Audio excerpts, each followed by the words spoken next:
can read later. My next guest tonight is a very funny comedian from Indiana. Please welcome Matt Graham.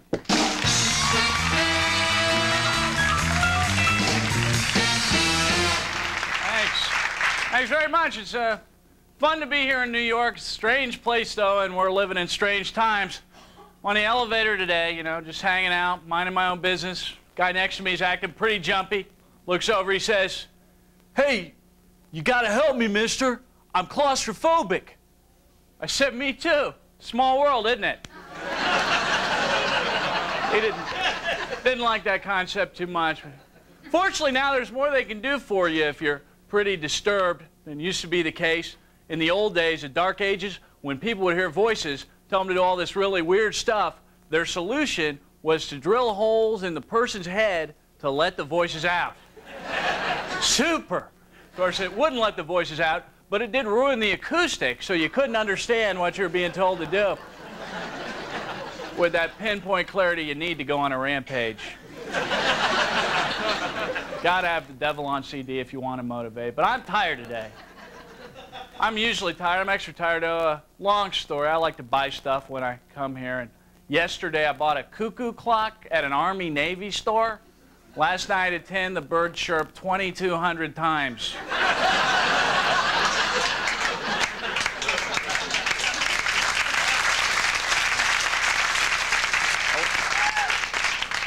Rolled around and wasn't even halfway finished with that whole 10 o'clock project, so working on fusees. Don't think I'm lazy, because I'm not even the least bit lazy. In truth, I'm a workaholic, which is why I can never work. I'm recovering.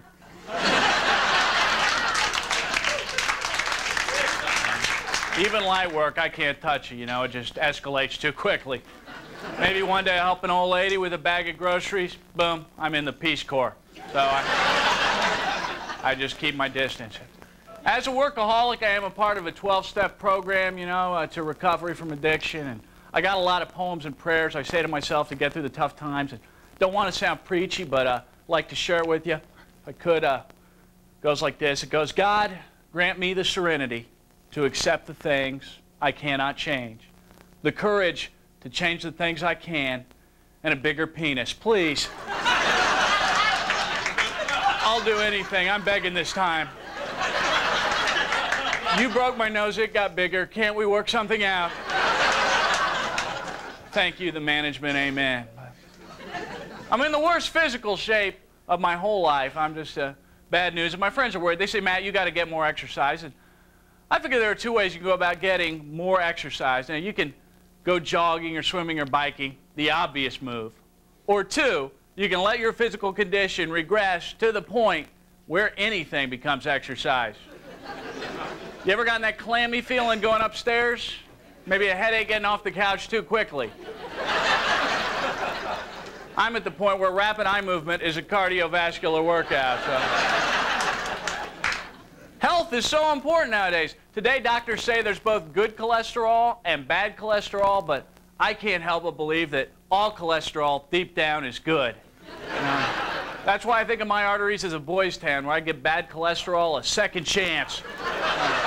Make good in society. My uncle's had numerous heart attacks, you know. He's a mess. They've used those defibrillators on him so many times that he's got a plus on one nipple and a minus on the other. The medics still get confused because he's a hairy guy, but my thoughts have kind of run towards the gallows lately because if I could open up to you, my cousin, who I was really, really close to, is that one member of the family I could really joke around with, more a friend than a relative, and he died in this really grisly car wreck, and I was at his funeral, which is, of course, closed casket, until I dropped it. Faux pas, you know, but I was one of his pallbearers, and I got a muscle cramp. I figure life is for the living, so besides, grief is about letting go, so I let it drop. Now, this is where the story gets weird. You got to follow this. I let it go. Boom, casket hits the ground. Lid flies open. My cousin's head rolls 30 yards down an embankment, lands at the feet of some people visiting another grave. Really awkward. But I'm a nice kid. I try and say the right things. Without missing a beat, I said, "Little help?"